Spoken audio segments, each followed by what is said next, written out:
We'll go ahead and get going for tonight. So welcome everybody to the June 9th Nantucket Conservation Commission meeting. This meeting is being held entirely remotely via Zoom.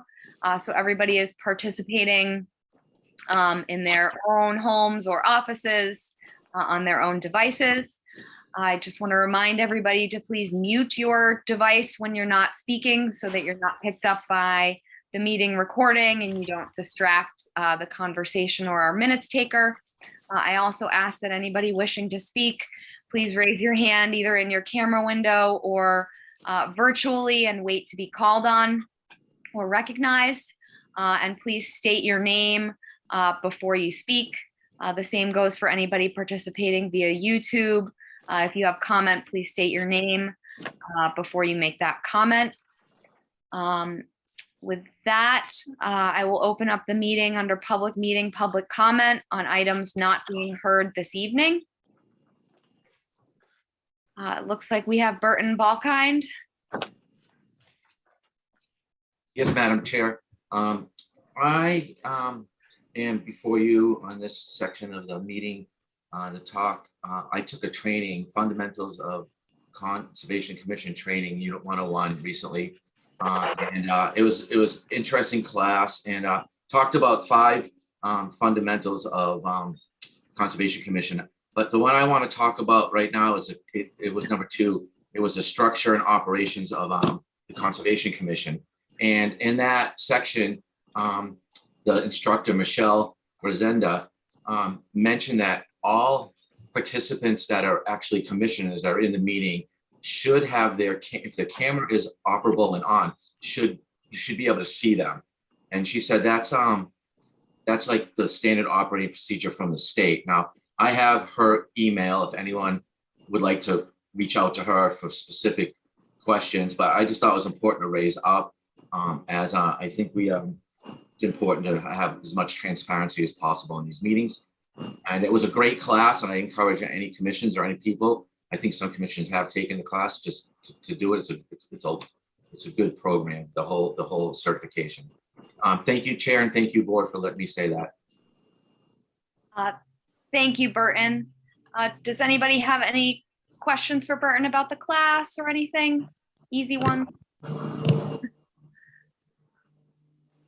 Looks like no. Well, thank you for your public comment.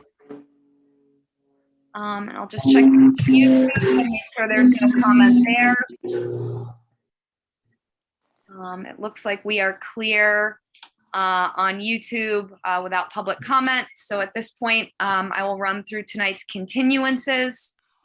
The following items are continued under notices of intent.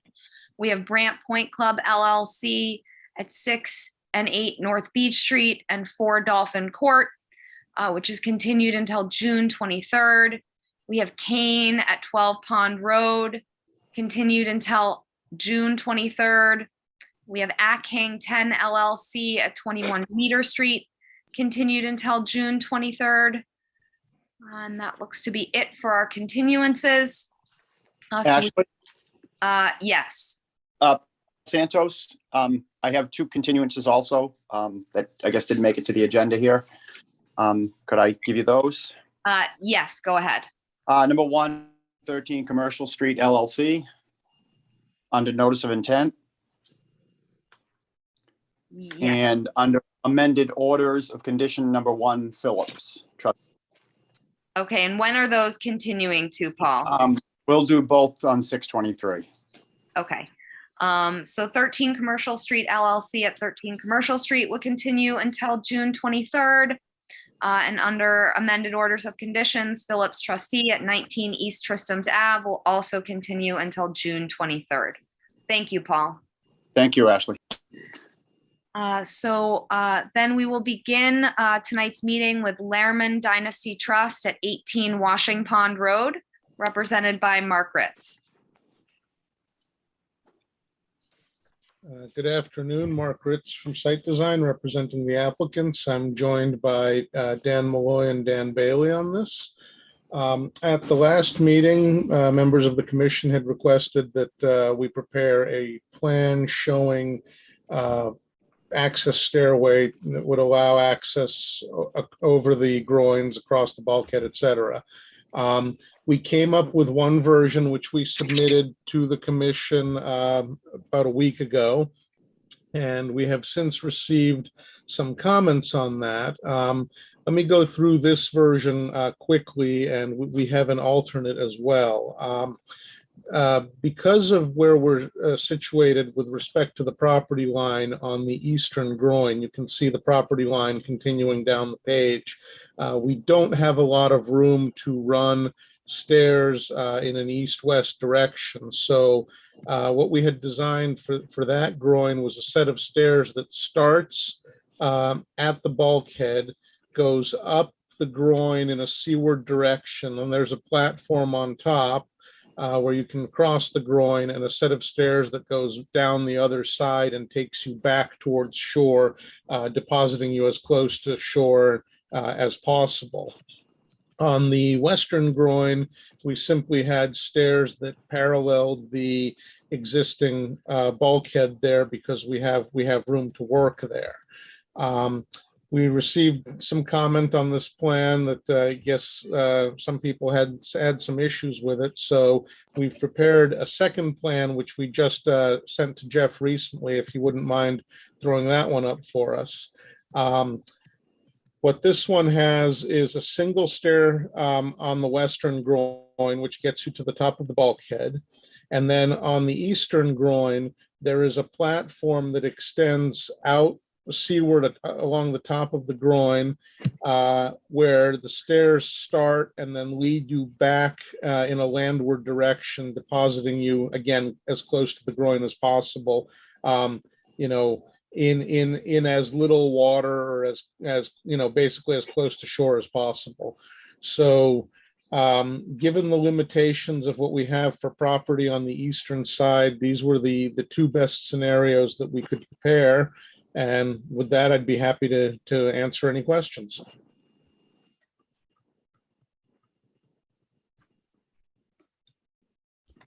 Thank you, Mark. Are there any questions or comments from commissioners?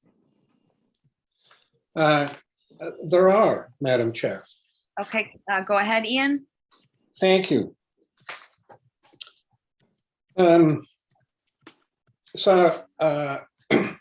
I was out there at 2 o'clock this afternoon, and low tide was at 12:40 approximately.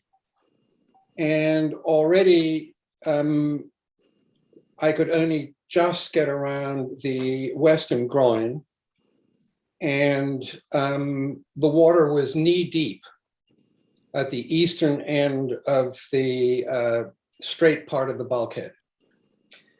And when you look at the bulkhead is 11 feet high at the eastern end of the, at the western end of the straight part of the bulkhead. And there is a noticeable high tide line along the length of the bulkhead, and it is 4 feet from the sand, where I was standing already in knee-deep water. So with bearing that in mind, I'd like to go to the plan submitted on page 79 of the application. I wonder if Jeff, if you could put that up, or if the applicant could put that up. Looks like Jeff's going for it. I can. You just got to give me a second to. I should have given you advance notice. I'm sorry, Jeff. Oh, it's all right. But I would keep talking while I'm loading up that specific page. So it's a plan dated April 16th, 1992. And it was submitted for Chapter 91 certification, and it became the basis of license plan number 3242 dated February 19th, 1993. And it shows that the mean low water mark is approximately 10 feet below the groin, the groin on the eastern end. Excellent, thank you. And I don't know if you could blow it up at all, or that's great, thank you. So as you can see, the mean low water mark there is significantly below, approximately, according to the scale, is about 10 feet below the groin. And the mean high water mark is, this is in 1992, the mean high water mark is about 9 feet from the eastern end of the bulkhead. So then if we go to the illustration, please, on page 36, then we see that in 10 years, from 1992 to 2002, specifically July the 11th, 2002, and if you can also blow that one up a bit, that would be great, thank you. That the mean low water mark is now actually touching the end of the eastern groin. So it's actually moved about 10 feet in 10 years. It's been surveyed as getting closer to the end of the groin, so it's touching the groin, 10 feet in 10 years. And the high tide, the mean high tide line from 2002 is basically touching the bulkhead, almost touching the bulkhead on that drawing. So then now if we go to page 37, please, the groin reconstruction plan.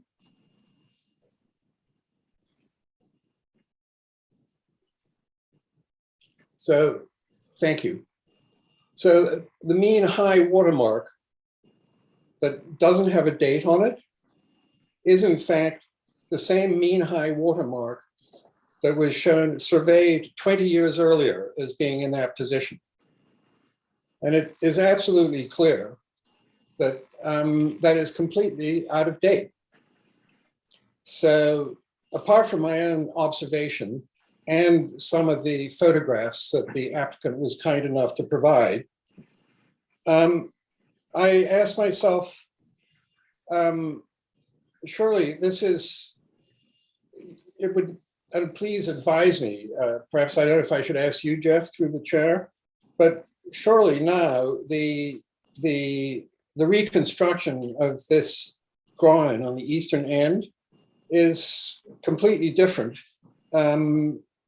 than what was originally permitted in terms of its position in the tide line.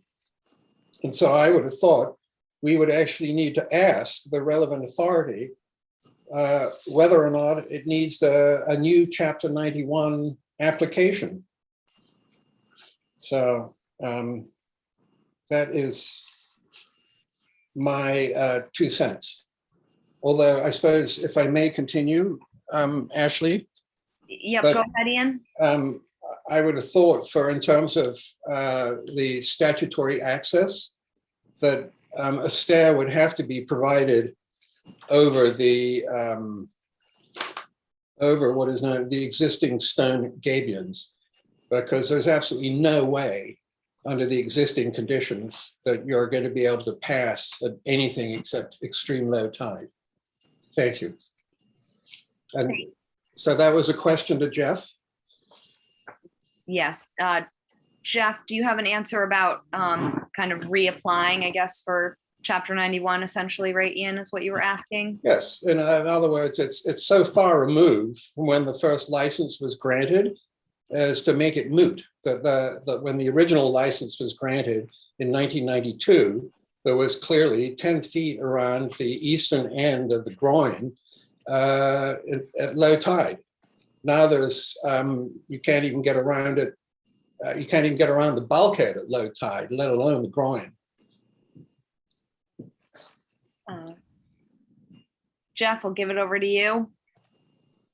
I think as far as what's required by Chapter 91, I would have to defer to Mass Waterways. That's not my area of expertise for how they would reapply. I'm sure Mr. Bailey could probably answer that question. He's been in this situation regularly. But I haven't encountered, I've seen plenty of licenses that get modified and amended, but I don't know about reapplying, Ian. I'd have to speak with the folks at Mass Waterways to answer that question. Thank you. Thank you, Ian. Mr. Bailey? Thank you. Ian, I appreciate your point. But that's an issue not just at this site, but at any site with a Chapter 91 license that's got a dynamic changing shoreline. So the license is a permanent license. I think it's a permanent license. If it's not a permanent license, it's good for a term of years. But the changing conditions are not a basis for, in my experience, and I do a lot of Chapter 91 work, ever requiring someone to come in and get a modified Chapter 91 license. Seth? Thank you, Madam Chair. First, I'll ask some clarifying questions about the stairs, and then I have some general points about them as well. So I understand the first site plan that was submitted, but in the one that Mr. Rich just showed recently, could you clarify a little bit? So on the western end, it's essentially just a platform up and over. And then on the eastern end, it's up and then sort of along the groin. And then do people walk on the beach, or do they walk behind the bulkhead? Looks like Mark or Dan Malloy. I don't know which one of you wants to take it. Yes, on the western groin, you come up the stairs along the face of the bulkhead. There's a platform at the top of the groin. If you were walking from east to west, you would go, I'm sorry, from west to east, you would go up the stairs, get to the top, turn right, get onto the area up behind the groin, walk along the landward side of the groin, all the way to the east, landward side of the bulkhead, all the way to the eastern groin, where you would then turn left, walk out along, a platform, gangway, whatever you want to call it, along the top of the groin, turn right, step onto a platform, turn right again back to shore, and walk down the steps towards shore. So you would actually be traversing not the area between the groins seaward of the bulkhead, but up above the bulkhead on the sand platform that's there as part of the area behind the bulkhead. Thank you. So I definitely support people walking landward of the bulkhead. I do still have some concerns about the eastern stairway set, though, since it is proposed below mean high water. It's essentially no longer on the coastal beach. It's now within the land under the ocean resource area. And there's three issues beyond Chapter 91, which isn't really our purview. In our local regulations, there is a requirement that no non-water dependent structures be allowed in the land under the ocean. And I'm not sure if this classifies as a water dependent structure. It's to provide access, but it's not directly to provide access to the water. It's to provide access along the shore. The Wetlands Protection Act, the state act, also has a similar piece in land under the ocean, although they do allow non-water dependent structures as long as they have no adverse effects on marine fisheries habitat or wildlife habitat. But that is a concern because in what was presented by Mr. Ritz at previous meetings, Division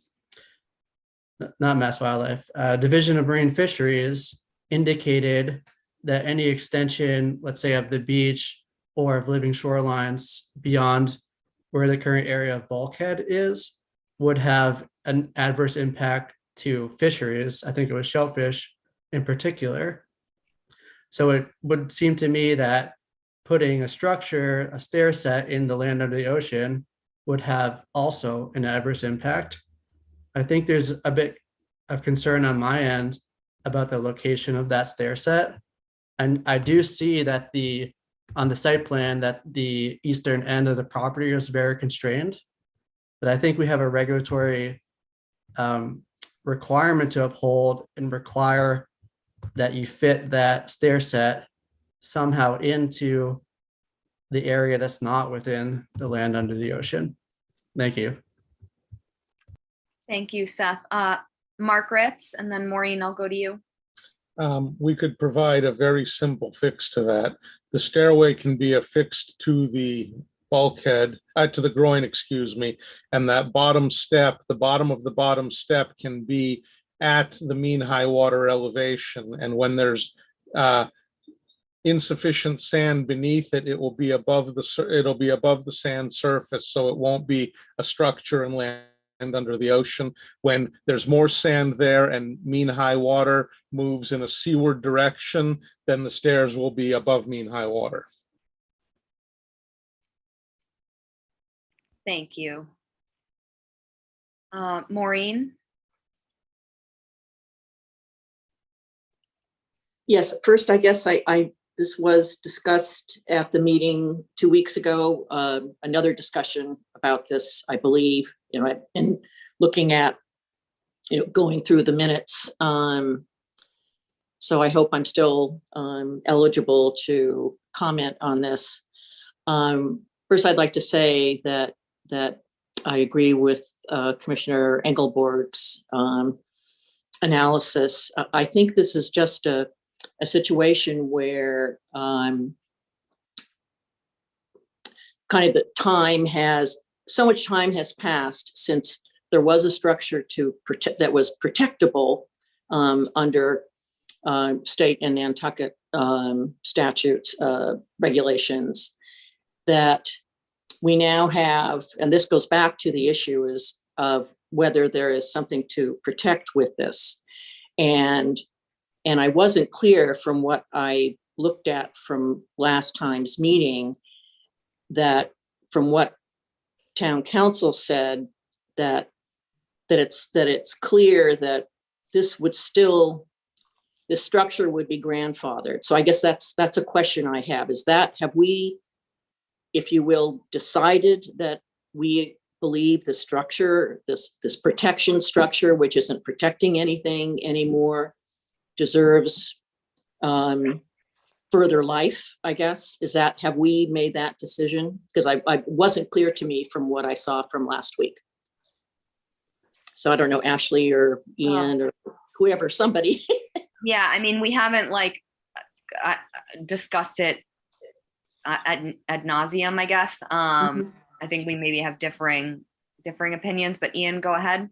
Absolutely, Madam Chair.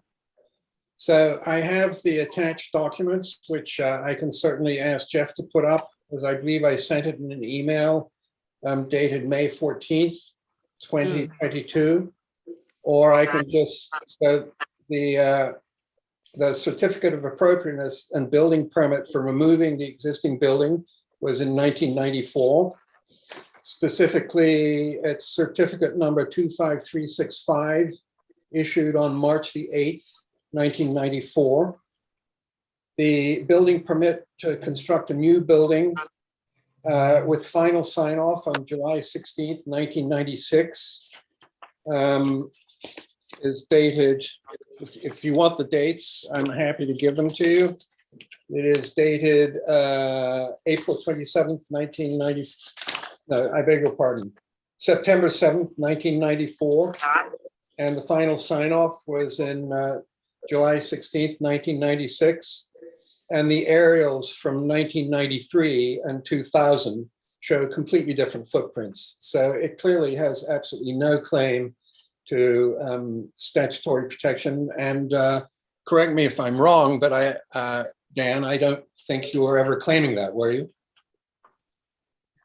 I think they're claiming that the structure itself is pre-1978, meaning the bulkhead and groins themselves. I don't think they, have any argument that the structure is still protectable. Right. And if I may, Madam Chair, Yeah. we've asked town council to weigh in on that. And respectfully, after others who've had their say, I want to readdress the Chapter 91 issue. Thank you, Madam Chair. Thank you, Ian. Yeah, Maureen, if you want to finish, and then thank you, because so returning to this issue, and which I don't think I couldn't find anything that was definitive about it. But if you're looking at the pre-1978 protection, it applies to the residence, the house. And if you had a house of that age, you could do coastal engineering structures and what have you. So when the house falls out of that ability, and what you are left with is a structure that we now see, and from what Seth has said, and from what from everything we have in the record, we have a bulkhead and groin situation that now, if nothing's done, it's clearly preventing access to the public, which is not permissible. And through many machinations, it sounds like it's conceivable that with these stairs and everything, you can go up and down and across and over. But the problem is that this is now putting, at best, a huge burden on the public. I think it could still be considered a barrier, because this is not, there aren't exceptions for, the fact that the mean high water mark has changed and moved shoreward, leaving, essentially really no place for people to walk as they would have done before. We're then stuck with the structure, which is protecting nothing. And what it is doing is, in my view, preventing normal access to the public, so that otherwise you've got this kind of crazy situation that if a house is, if you're a pre-78 house and you have protection that you've built, and that protection needs to be replaced or maintained or something done to it, you're allowed to do that. That's clear, because you have that protection for your house, and the house and the existence and maintenance of the protection structure are clearly linked. And so once you break the link between the protected structure, and which is now not protected, and the what's now become an obstruction to the public, I find it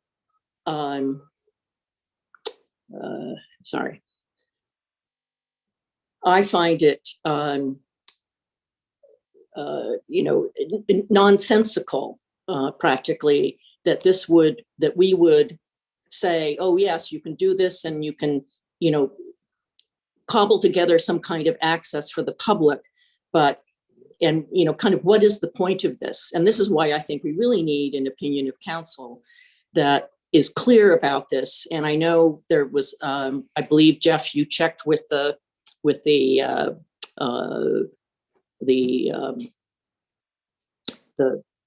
group of conservation commissioners on the Cape. I can't remember the name of the group that was mentioned. And, you know, and whether or not that's done elsewhere doesn't really, in the absence of some clear guidance, some clear legal guidance, I think this really is, I don't see how this gets protected, because all it is in the way of the public. And I don't understand the logic or the legal basis for that. I don't see how it can exist in some magical place by itself as protection for nothing. So, thank you.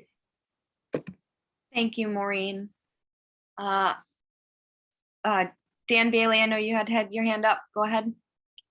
A couple of things. I think respectfully that the discussion of public access is displaced. That is not something that the commission has authority over. That is something that is solely in the domain of the waterways program. And this site has a waterways license and is in compliance with its waterways license. And while I understand and appreciate your frustration because of changed circumstances, you know, it's a waterways issue, not a local Concom issue. The other thing I want to mention, and I just want to read this. This is your bylaw regarding grandfathering, and Ms. Erisman is right. We are not asserting. We don't argue that the cottage has been reconstructed since 1978. That's obvious. But what we're saying is that the bulkhead and the groins are grandfathered uses and structures, and the definition of grandfathering pre-existing use says it allows the use and normal maintenance of any structure or alteration of land within wetland resource areas and their buffers existing at the time of enactment of 13140 or the town of Nantucket Wetlands bylaw, effective date 1983, may be continued subject to the following. Existing structures, blah, blah, may not be extended or modified unless you make a finding that there's no adverse effect. We're not proposing to extend or modify a structure, and existing structures and uses which have been abandoned for 5 years shall not be reestablished. And let me give you an example. Let's go over to the boat basin where they are rebuilding all of the bulkheads as we speak, as approved by this commission.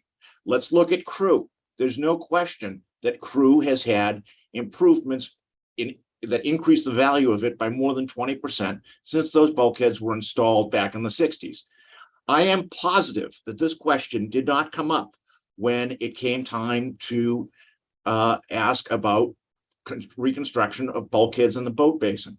If we take your approach, which is to look at the structure, the dwelling, rather than the grandfathered structure, then the entire downtown is ineligible for new bulkheads because it's all been rebuilt since those original bulkheads were put in. It doesn't make sense.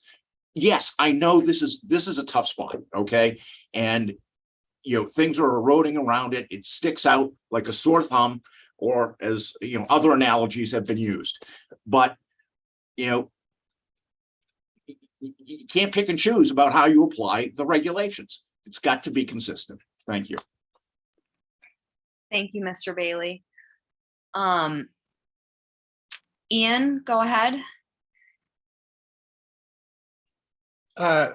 Well, no one said you weren't an excellent advocate, Mr. Bailey, or if I may call you Dan.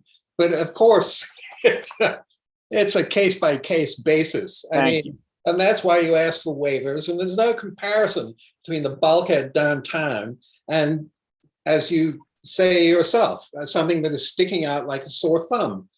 And I have to say, if I may read from Town of Nantucket Wetland Protection Regulations, 2.02 Coastal Beaches, A1, the commission finds that regulations applicable to activities involving coastal beaches and tidal flats are necessary and proper for the following reasons. And rather than reading it chapter and verse, I'll just say that serve to protect and provide habitat for marine fisheries and shellfish, and serve to provide important wetland scenic views and recreation. So I think it's absolutely within our purview. And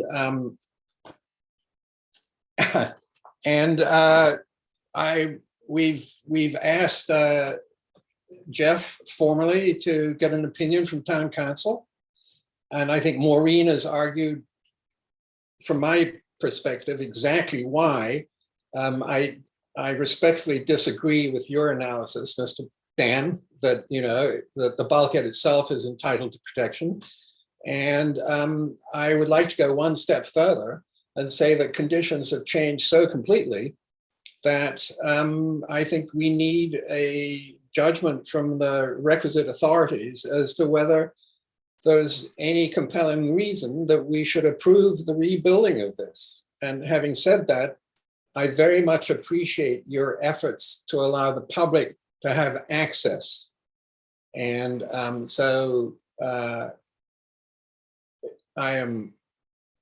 hope in the final resolution that that the public does get access in a way that is acceptable to all of us. And thank you, Ashley. Thank you, Madam Chair. Thank you, Ian. Jeff, have you pushed for town council to look at this anymore since our meeting 2 weeks ago? Yes, I've completed everything through town administration and things. We're just making our way through the backlog of stuff to get on the top of the list. So it's there. People have information. I'm just waiting to get things back. It's just slow going. There's a lot of demand for their services right now. Yes, I can appreciate that. Seth, I saw your hand go up. Thank you, Madam Chair. So, Mr. Bailey, I agree with most of what you're saying. I agree, about the definition of grandfathering pre-existing use, but there is a few outlying questions that are salient to discussion. First of all, what does normal maintenance mean? We're dealing with a structure that the eastern bulkhead is essentially gone. Does that fall within normal maintenance, or is that a rebuild? I'm not sure if that's been defined. I'll also just point out the fact that the existing bulkhead and groin system, we'll call it an alteration of land or a structure under the grandfathering clause, already has been modified, and with the stair set is being proposed to be modified more. I think the modification serves a benefit, but it does, have some questions about the technical language of that section. And then lastly, I've brought this up before, but even structures that are grandfathered within our local regulations still fall under the performance standard in coastal beach and coastal bank and land under the ocean that indicates, that bulkheads and groins can't be rebuilt unless there's no environmentally more friendly alternative. And I appreciate that the alternatives analysis was done. But I don't know if we have definitely solved that issue there. So I think that in general, I do actually agree with what you're saying. There's still a few technical points, in my opinion, that need some probably legal interpretation. Thank you, Seth. Any other questions or comments from commissioners before we go to the public? Looks like no, so we'll open this up to public comment.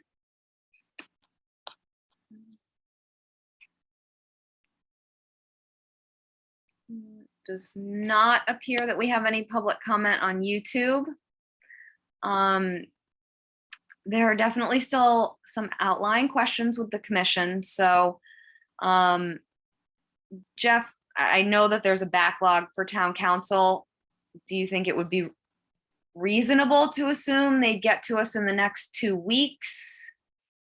I would hope so. I mean, I can try to get with them a little bit more for when that's going to come out.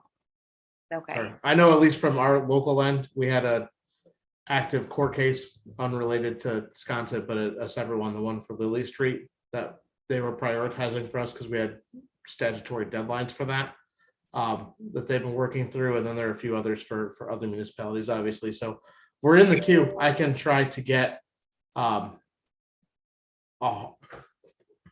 good guess on when they'll have it concluded. I mean, they wanted to review all the materials too. So we're just waiting.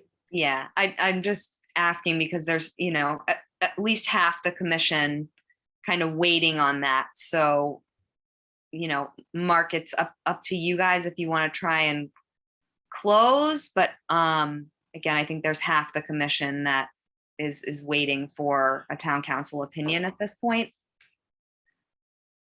I think that given that that's still pending and that so many members have questions on that, I think we'd like to continue to the next meeting. Okay. Well, I do, appreciate that you guys have put in the stair design and that public access aspect. And I appreciate your understanding. Ian, do you have another question or comment? I do, Madam Chair, through you. I would, irrespective of what town council comes through with, I would not personally approve the stairs at the eastern end because they clearly are going to be underwater through, through practically the entire tide cycle.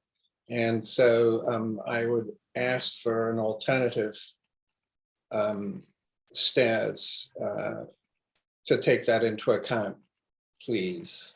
And thank you for that. Yes, thank you, Ian. Seth, I saw your hand go up.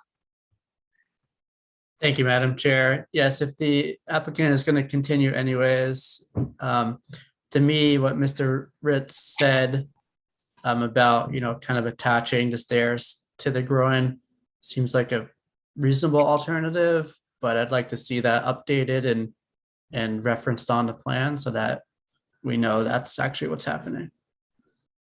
Thank you, Seth. So if there's no other questions or comments, which it doesn't look like there are, we'll continue this until June 23rd. And thank you, everybody, for your participation. Thank you. So that moves us on to Waterfront Pacomo LLC at 17 Loretta Lane, represented by Art Gasparo. Thank you, Madam Chair. I'm before you tonight with the for the second public hearing for the notice of intent related to the residential redevelopment project at 17 Loretta Lane, where we're proposing to remove the existing structures from within land subject to coastal storm flowage, as well as the buffer zone to vegetated wetlands, salt marsh, and coastal bank. I submitted supplemental and revised information in response to the comments at the first public hearing, and we removed the portions of the structure that were within the 50-foot buffer zone that were of concern to the commission, specifically the portion of the outdoor shower and the raised patio. So we've included a revised survey plan as well as a revised landscape plan. And one other change that happened on this plan was that the proposed shed got shifted a bit further to the east. I didn't mention it in my letter. It's outside the 50, but I did want to bring to your attention the changes to the plan from what you previously reviewed. And I don't want to go over everything again unless you'd like me to. Again, the site has an existing IA septic system, and you can see on the plan in front of you in red are the proposed features, and the cross-hatched grayscale are the existing structures. We're moving significantly further away from the resource areas. And also I would mention that the existing driveway, which is on the western side of the property between the salt marsh and the isolated vegetated wetland, is being removed and restored, and we're putting a new driveway in that's outside of the 25. So I think there's a lot of benefit to to the commission with this project, and I'd be happy to address any questions or concerns that you may have. Thank you, Art. Are there any questions or comments from commissioners? I know I really appreciate that you've scaled back some of those features that were within the 50. So thank you for that. Understood. Thank you. If there are no questions or comments from commissioners, we'll open it up for public comment. Does not appear that we have public comment on YouTube. Jeff, do we have everything we would need to close this one? Yes, you do. Art, would you like to close? Yes, please. Is there a motion to close? Motion made by Ian, seconded by Mark. So by roll vote, Beal, Aye. Engelborg, Aye. Arisman, I, Golding, Aye. Phillips, Aye. Williams. Aye. All right, that carries unanimously. Thank you. Thank you, Art. And that moves us on to Nantucket Wales End 2 LLC at 43 and 45 Squam Road, represented by Brian Madden. Brian Madden from LEC Environmental, representing the applicant. The proposed project involves the reconstruction of shallow crawl space foundations onto two portions of the existing dwelling on the property. The foundations and structures themselves are located outside the 50-foot buffer zone to the coastal dune to the east and isolated vegetated wetland to the south.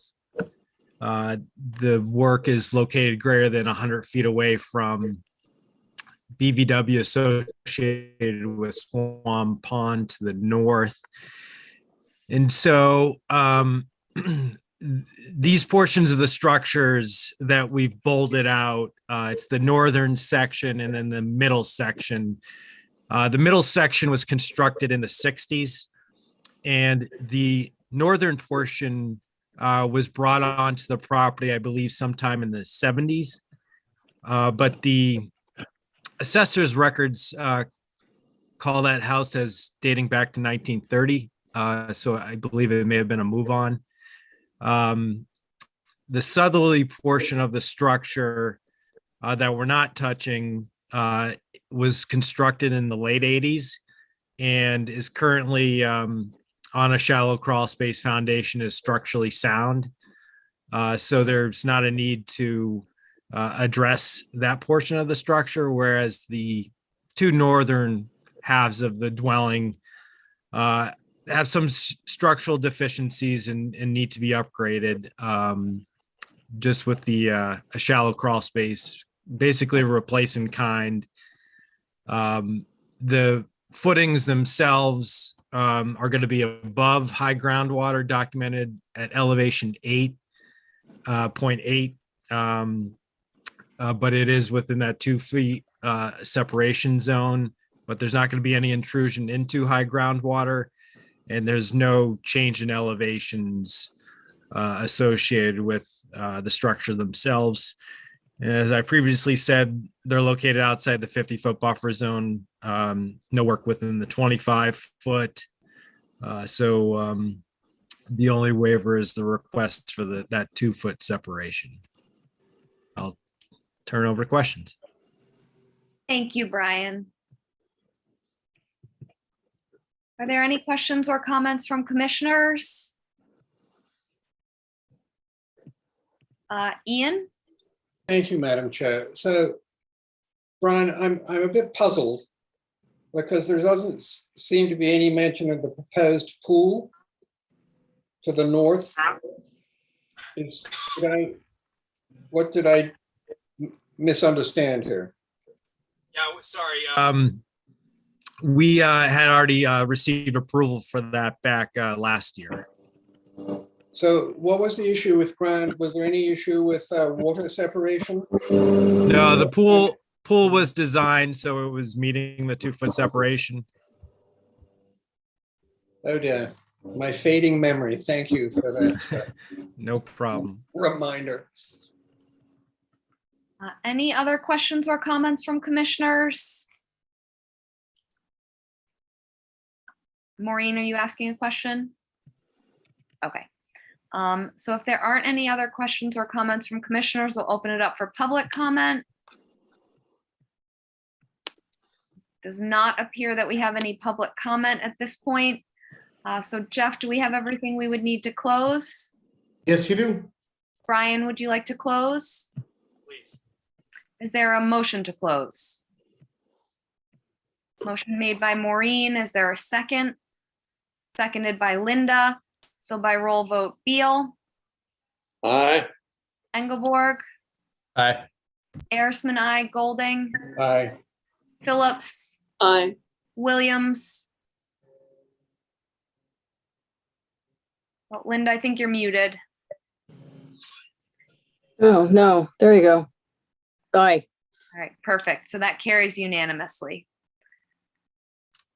Thank you, Brian. And that moves us on to Crenshaw at 24 Almanac Pond Road, also represented by Brian Madden. Thank you very much. Brian Madden. We just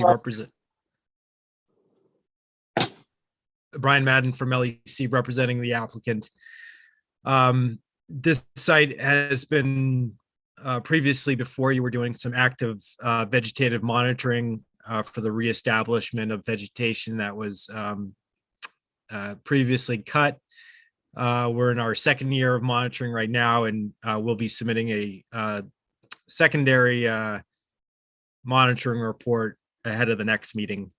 But this proposal is for, I'll kind of walk through the various elements. The existing driveway coming into the site is going to be reconfigured. It's currently a elongated oval loop, and it's going to be rerouted with a circular drive and then a enhanced stone driveway out to the pool house on the northern portion of the property. There's a proposed addition to the pool house on the north side, and the existing pool and patio is going to be reconfigured. Only a small portion of the pool patio is located with, just minimally touches the 100-foot buffer zone to the BVW. The pool equipment is going to be relocated. That's outside the 50-foot buffer zone. The pool house addition is also outside the 50-foot buffer.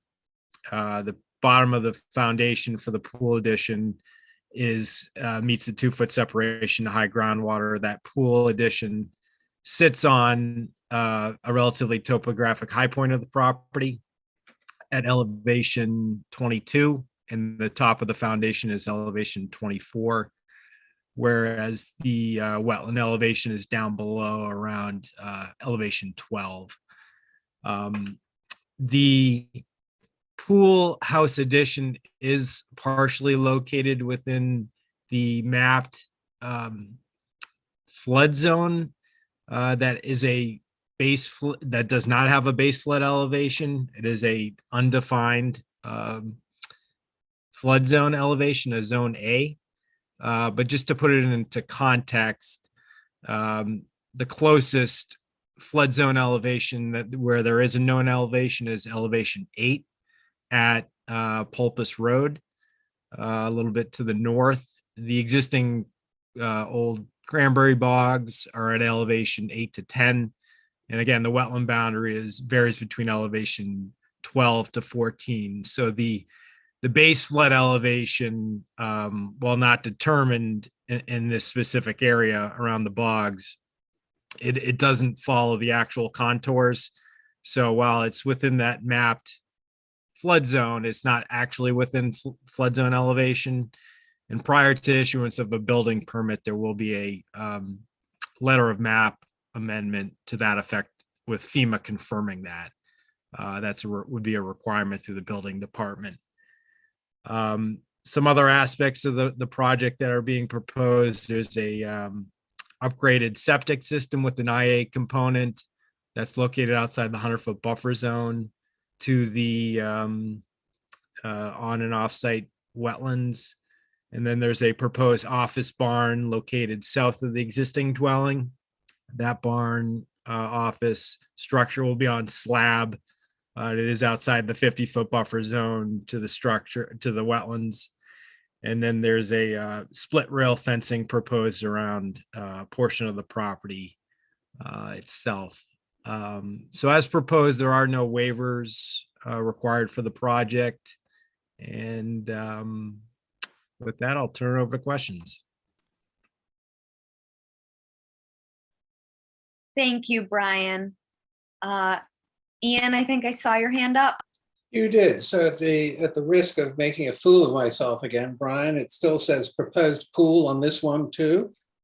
And and then it says existing pool patio to be removed. So how accurate is this? Yeah, so this as part of the application, there is a new pool being proposed to replace what's existing. I realize looking at it, it's a little bit hard to see what's pre-existing there. There is that label there, but the pool itself is all outside of the 100-foot buffer zone. We do have an existing conditions plan that I can certainly submit just so that you can have that for comparison purposes. And we will be continuing this one. We are awaiting startage, but if that's helpful, we can submit that existing conditions plan just so that's 100% clear. That would be great. Thank you. And again, there's no groundwater issue with the. No, it is outside the 100-foot buffer zone, but the patio elevation is at 23.5. And again, groundwater is down around 12. So yeah, I don't think we're dealing with a 12-foot pool. So Got you. You never know these days. Yeah, no, I think it's 6 or 7, I believe. Okay. Thank you. Thank you, Madam Chair. Thank you. Any other questions or comments from commissioners? Looks like no, so we'll open it up to public comment. Does not appear that we have any public comment on YouTube. So Brian, would you like to continue until June 23rd? Please. Okay, so this will continue until our next meeting, June 23rd. Thanks so much. Thank you. So that moves us on to requests for determination of applicability. We have Karazi, I hope I'm pronouncing that correctly, at 5 Grant Avenue, represented by Art Gasparo. Thank you, Madam Chair. I'm before you tonight with a request for determination of applicability that does not include any work. We're seeking to confirm the resource area boundaries and essentially that there are not wetland resource areas, jurisdictional areas on this property. Primarily in question is the sloped landform, the bank, and whether or not it is or is not a coastal bank. And we did some surveying to measure the elevations along the bottom of the bank, as you can see on the plan, and the flood elevation does not intersect that bank. So we believe it's not a jurisdictional coastal bank. This is also consistent with previous findings of the commission, which are simply out of date. But I included that in the application as well. So that's the extent of the filing. Thank you, Art. Jeff, have you guys been out to check the site and do you have any recommendations? Yes, we have been out there and we would agree that there are no on-site resource areas. So I'm just trying to bring up the plan again. I think that the tricky part a little bit is there's the scale wetland when we look at our recommendations that are there for whether the buffer zone comes on. But I think we feel pretty confident that we could describe this as a -1. We don't do those often. The area described in the request is not an area subject to protection under the act or the buffer zone. All right, thank you, Jeff. Does anybody have any questions or comments? And if not, would somebody like to make the motion to issue the -1? Mark, are you making that motion? Okay, so Mark's making the motion, Ian the second. So by roll vote, Beal, Aye. Engelborg, Aye. Arisman, I, Golding, Aye. Phillips, Aye. Williams. Aye. Right, that carries unanimously. Thank you. Thank you, Art. And that moves us on to minor modifications. We have Westmore Club LLC at 105 and 109 Westchester Street, represented by Paul Santos. Those get continued? Sorry. No, the amended order got continued. I'm not batting 100 this time. Sorry. It happened. Oh, how embarrassing. That's okay. Thank you. Paul Santos with Nantucket Surveyors on behalf of the Westmore Club. This is a minor modification to a notice of intent that was approved by the commission for the expansion of the club, which included 2 staff dormitories and 2 clay tennis courts and a proposed pickleball multi-purpose court on the property. The minor modification seeks to relocate an infiltration bed on the property to handle the runoff from the proposed pickleball tennis court. This is done as we've had some utility conflicts with the location that we had originally previously designed the infiltration bed for. The infiltration bed captures all the runoff from the pickleball court, sends it to an infiltration system. There's an infiltration trench into the subsurface units. It has a overflow component in case of a surcharge, which then directs any flow from the units outside of Concom jurisdiction and outside of the 100-foot buffer zone and away from the particular wetland area. The courts themselves are located around elevation 25. The wetland location is around elevation 15. The infiltration beds are shallow, less than 2 feet in depth, and they're located adjacent to the pickleball and tennis court. So it's essentially the same plan to capture the drainage. It's just that we've relocated it on the particular site to within Concom jurisdiction. Again, the outfall component of it is outside the Concom jurisdiction. And I'm happy to answer any questions that the commission may have. Sorry, I was still on the plant. My computer was having some troubles. So That's all right. My computer's being glitchy tonight too, so it must be going around. Thank you, Paul. Does anybody have any questions or comments? Then yes, Jeff, do we have everything we would need to issue the minor mod? yes, All right, would somebody like to make a motion to issue the minor mod? Motion made by Maureen. Linda, I'll give you the second. So by roll vote, Beal, Aye. Engelborg, Aye. Arisman, I, Golding, Aye. Phillips, Aye. Williams. Aye. All right, that carries unanimously. Thank you, Paul. Thank you. And that moves us on to certificates of compliance. We have AC 007 Properties LLC at 46 Walsh Street. yes.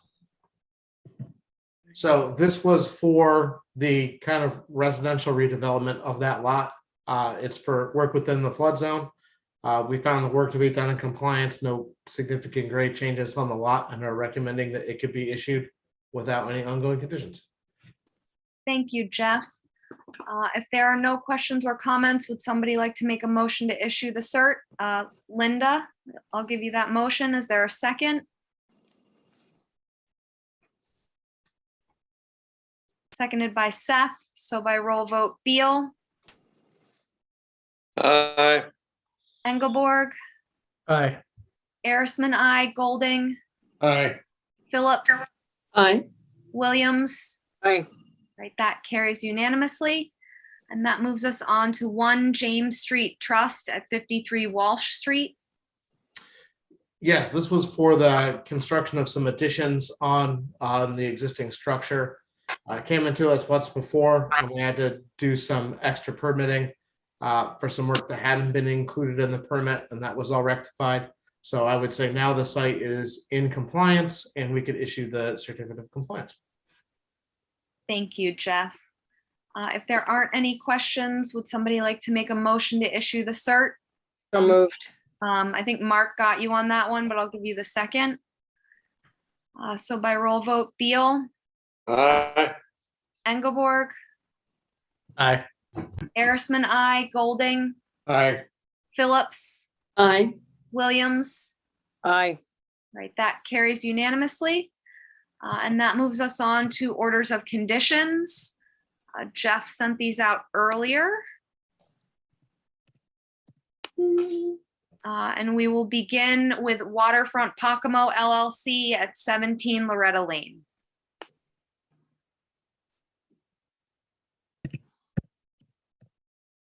So this was Art's project that we closed earlier. That was, on the lack of better terms, that residential redevelopment where they were removing the existing structures that were down inside the 25 in some cases, moving it out. It's the one where they came back with the revised outdoor shower, just to jog everyone's memory. So I included our general fill thing that we've been adding. The other condition we've been adding with the no fertilizer or other agricultural chemicals within the 50. That all plantings within the 50 and restoration areas native with no cultivars, and then just some yearly photo monitoring for those areas that are getting restored on the site. Other than that, I was. Thank you, Jeff. Ian? Yes, condition 20. With my knee issues, I'm starting to waddle, but don't we actually mean straw wattles rather than waddles? Oh, yes, I will correct that spelling. Sorry about that. Not at all. Probably why my spell check didn't catch it. The word actually exists. Yes. There'll be a bunch of straw ducks around there. I wanted the T's and not the D's. And Jeff, I just have a question. This site reminds me a little bit of the old Schooner site that I'm just worried when they take the current house down or away that it should be on like a low wind day so that debris isn't blowing into the wetland. Is there any way to kind of add that condition? Sure. We can add a condition 24 during demolition. Debris will not be allowed to enter the resource areas. Should we not say low wind day? I was gonna say this work should occur on a low wind day. I mean, I know that's kind of loosely defined on what low wind is, but my idea of low wind may not be the same as everyone else's. But I think during demolition, debris will not be allowed to enter the resource areas. This work should occur on a low wind day. And we'll add and monitored to ensure debris is not blowing around. Thank you, Jeff. I just know how close this is to the beach. I don't know if we want to set it to like, you know, a mile per hour or not, Seth. Oh, Yeah, I mean, to me, this is Nantucket. If it's 15 miles an hour or less, that's a low wind day. But like 10 or less is an extremely low wind day for the islands. Yeah. I would take either of those two numbers. haven't had too many of those lately. No, well, we're in January right now, so you never know what you're gonna get. Yeah, wait 5 minutes, it'll change. Mhm. Well, we could change it and put this work should occur on a day when wind is less than 15 miles an hour. Oh, I would go 10, less than 10 miles an hour. Down in that location. I mean, it's right nestled in there, like on the beach and in between a few wetlands. All right, 10 or 15. I've heard it. Linda said 10. I mean, I'll say 10. 10. Yeah, which means they're probably doing this in the summertime because it's On the doldrums in August.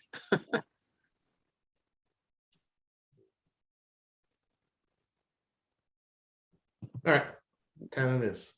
thank So that you. now reads, during demolition, debris will not be allowed to enter the resource areas. This work should occur on a day when wind is less than 10 miles per hour and monitored to ensure that debris is not blowing around. Because the prevailing wind is from the southwest, and that's just going to throw that all over the place. Yeah, for sure. Any other questions, comments? And if not, would somebody like to make a motion to approve as amended? So moved. A motion made by Linda. Is there a second? Second. Seconded by Maureen. So by roll vote, Beal, Aye. Engelborg, Aye. Arisman, I, Golding, Aye. Phillips, Aye. Williams. Aye. That carries unanimously. And that moves us on to Nantucket Wales End 2 LLC at 43 and 45 Squam Road.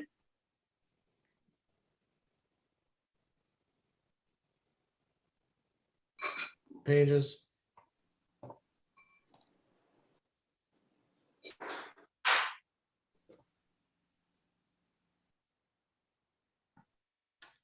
I'll be fair, this one seemed pretty straightforward. So I had a regular fill condition, but I didn't really have anything else. They're just replacing the 2 crawl spaces in kind. Yeah. Yeah. Wasn't there a waiver request? Yes, it's included in there for the 2 foot Okay. separation.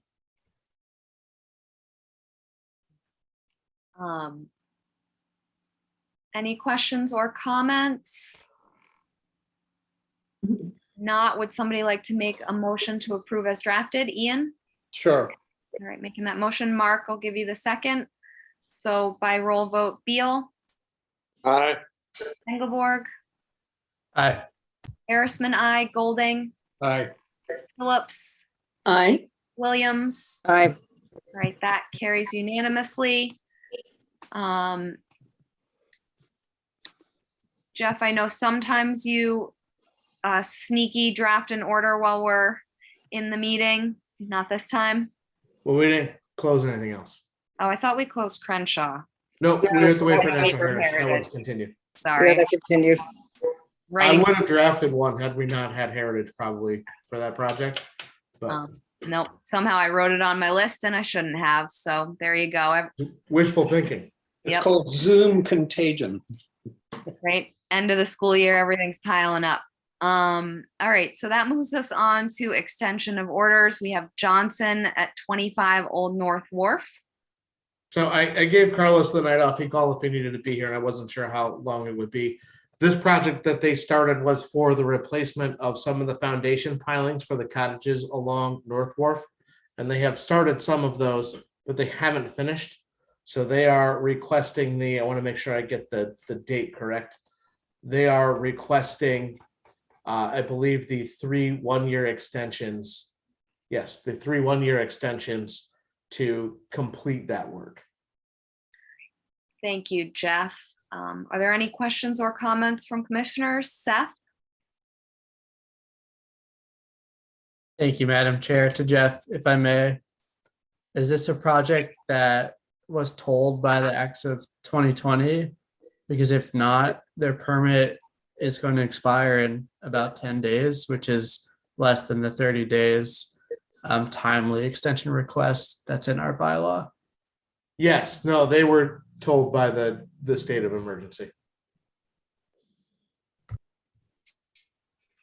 Thank you for checking up on that, Seth. If there aren't any other questions or comments, would somebody like to make a motion to issue the 3 one-year extensions? So moved. Motion made by Linda. Is there a second? Second. Seconded by Maureen. So by roll vote, Beal, Aye. Engelborg, Aye. Arisman, I, Golding, Aye. Phillips, Aye. Williams. Aye. All right, that carries unanimously. And that moves us on to other business, approval of minutes from May 26th. So those minutes were in the packet. I don't know if anybody saw anything that needs amending. Looks like no. Thank you, Terry, always for the minutes. Would somebody like to make a motion to approve as drafted? So moved. Motion made by Linda. Is there a second?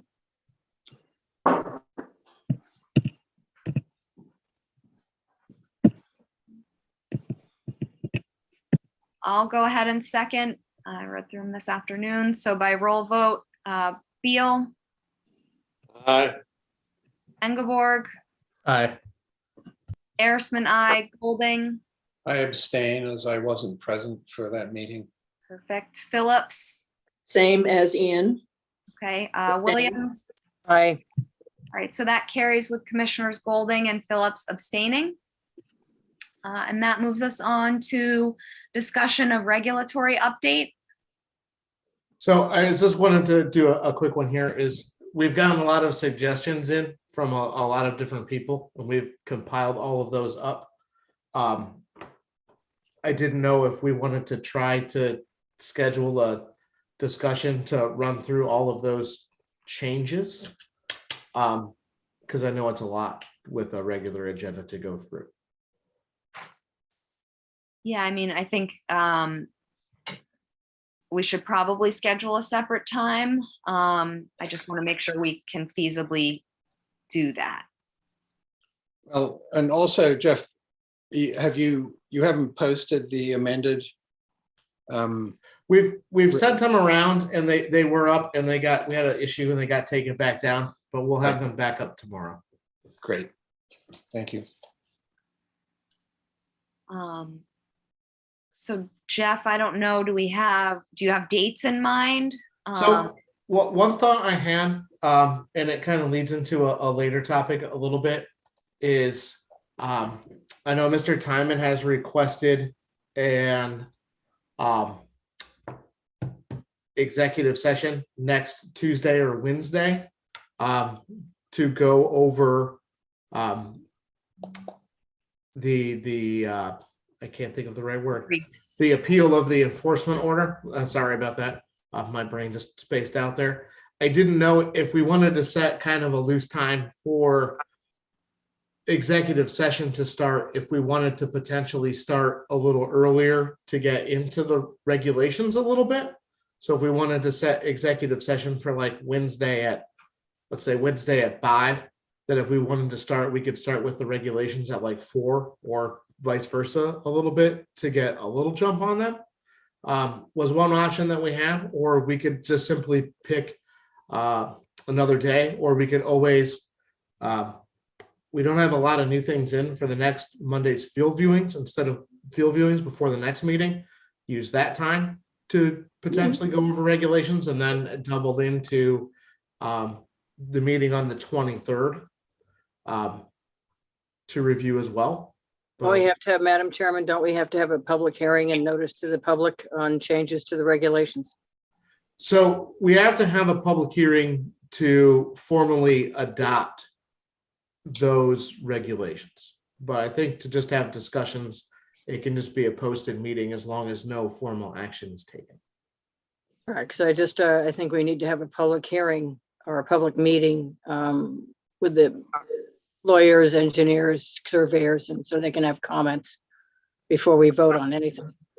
Oh, no, that absolutely has to happen. But I think there's enough changes and enough discussion to have that public discussion that's noticed for people, and we'll let all of the relevant parties know when that's going to get scheduled, so everyone can participate, and then we can get whatever changes, suggestions in and discussed and make for an efficient hearing process. Next Okay. Wednesday, the 15th works for me. Tuesday does not. I No know, Tuesdays. yeah, as far as the regulations are concerned, I say let's get a jump on them as soon as possible. Right. So maybe begin before or after the executive session. I don't have a, I don't care either way there, and then possibly continue them on that Tuesday, which would be our site visits. Because that's the Juneteenth weekend, so we wouldn't have. Oh, that's correct. Sorry about that. I forgot about that one. Oh, so site visit is on the 21st rather than the 20th that week? It would be on the 21st, yeah.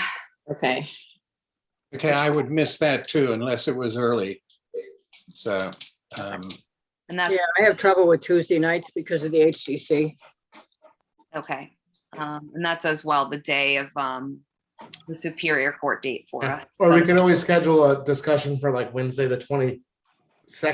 And No, then we'd have a meeting I've on got, the 20th. I've got select board that night.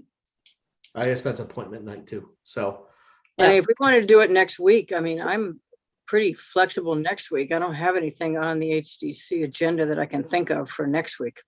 we could probably even do like, if we wanted, we could do our regular night and do executive session on like Wednesday and regulations on Thursday. I can't Which do week? Thursday. Sorry, my wife has laser surgery on her eyes, so I'm her driver. And what's wrong with next It costs Wednesday? me that much. So I think So- Wednesday, Tuesday or Wednesday are our executive session regardless, because those are the days that Ben can make it. The regulations, we should just try and find a day for the majority of us at this point, because I think this will continue. Haven't we all agreed on Wednesday the 15th, that we have an hour for the regulations and then executive session at 5 o'clock? It does Works for that me. work for everybody? Yeah, works for me. For me, yep. Yeah. Perfect. All right. So I'll post and I'll let everyone know. So next Wednesday at 4, we'll do regs, and then executive session will start at 5-ish. Yes. Perfect. We'll coordinate for a later date when we need to, possibly our regular meeting date, Jeff, if it's light, I guess. Yeah. Let's keep chipping away. But I think once we get started and get into the review a little bit, we'll start to get there. We'll be looking good. We'll get on a roll. I'm convinced. Oh, ye of great faith. Seth, I saw your hand up. Sure. Thank you, Madam Chair. So I submitted a pretty lengthy, review of comments to Jeff, but since then there's been some more things that have come up. Should we go over them now? Should we wait till the meeting, or should I send those other things to Jeff? I'd Well- love to see, Madam Chair, I'd love to see what Seth has come up with, sent to Jeff, and have Jeff send them out, because it gives me a starting point. Okay. Yeah. Why don't you send them and we'll get them all, everything posted for next Wednesday at 4. So then everyone can see them for discussion. And thank you, Seth. I know you've looked at these in a few different rounds, and I appreciate that. And everybody who's contributed, really. So we will continue the discussion of our regulations next Wednesday, June 15th at 4 p.m. And at this point, we'll move on to enforcement actions, potential enforcement actions. Sorry about that. So we're still looking into, Morgan was out again to the one that Seth is having us look into at 87 Eel Point Road. So I just didn't connect with her today. So I'll connect with her in the morning and send an email update. But we're looking at that in regards to that driveway surface that's there. Thank you, Jeff. So we'll move on to reports. We have crack, Nothing to report. CPC. Nothing to report. Are you? CPC. Yeah, that was CPC, Maureen. Oh, I'm sorry, I thought you said MPEDC. Sorry. I thought you were taking over for me, Maureen, but Oh. I have nothing to report. There's been no meeting. All right, and Maureen, NP and EDC, nothing to report. Report, yes. All right, so it's slow in the other committees and et cetera. So that'll move us on to commissioners. Oh, Jeff? I was gonna say on committee reports, keep in mind that with appointment season upon us, that the first meeting in July, we have to either reaffirm or designate appointees for any of those boards. So if people have interest or want to move around or shuffle, I would let that be known sooner than later, or if other commissioners are interested in one, to kind of go from there, because we have to confirm everyone who's going to be on one of those boards in the first meeting in July on the 14th. So just be prepared for those discussions. Thank you, Jeff. So people can start fighting it out now. Yep. We have the phone process too at that same meeting on July 14th. We also have to do chair and vice chair too, as part of the posted agenda. Yes, and Erica will be on you. Ashley's chair for the rest of her life, so there you go. Oh, boy. Well, now I'm so used to the remote meetings. It's going to be a shift when we get back in person. You might not want me anymore. No, you're there forever. Yeah, that leads me into commissioner comment, another well-run meeting, Madam Chair. Thank you, Linda. I appreciate it. Any other commissioners' comments? Ian? Yeah, so without repeating myself endlessly, I disagree respectfully with Seth about the Chapter 191. I think it's absolutely part of our purview, and specifically because the conditions have changed so completely. And the fact that the Groin reconstruction plan has an undated. So Ian, I want to be careful to not discuss. Yeah. It's an agenda item. Yeah. We're talking about the merits of somebody's Linda, request. excuse me, I'm speaking. So, so my question through you, Madam Chair, to Jeff. Yeah. It is that the reconstruction plan has a mean high water line that is at least 20 years out of date. Madam Chair, point of order. I'm going to leave the meeting if this continues outside of the fact that we continued that matter and we're discussing it again under other business. It's nothing to do with their application per se. It's my question is, to what extent does one have to rely on out-of-date information? So will you please stop interrupting? I can call a point of order, Madam Chair, anytime. Yeah. Jeff, I was going to say, I can answer that question for you, and I'll send you an email with that information for what's required. And if you have other questions about that, I'm happy to sit down with you and talk to you about it after the meeting. Thank you. Any other commissioners' comments? Okay. Jeff, because I keep forgetting to mention this, will we get an update on the Lily Street appeal, I guess, at some point? Well, I was going to do that on the next item, but I'm happy just to say, so we filed our administrative record and everything got in. So we've met all the requirements for that to proceed and go into scheduling and so we met all of the administrative requirements. I think we're just waiting for some feedback on the court on when everything is due. Okay. I have something else to say. Yep, Ian? Thank you. I don't know how one goes about a formal complaint, but I want to read from the Concom meeting of May the 12th, 2022, what Linda Williams had to say at approximately 56 minutes and 2 seconds into the meeting on 18 Washing Pond Road.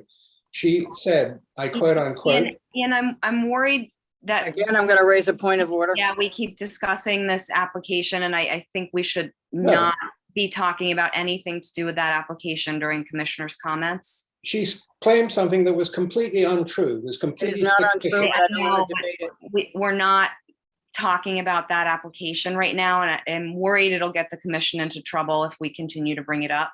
Yep. All right, I'll bring it up at the next meeting, her completely fictitious claim. Thank you. You know, And enough. the amount of things you say that are, as the British say, rather dubious. Yeah, I don't think we need British. to go back and forth here. I think we can maybe agree to disagree on some items, and if you want to bring it up when we're, open in that hearing, we can talk about, factual evidence or whatever. Yep. Yeah. Agreed. All right. So I think we're done with commissioners' comments.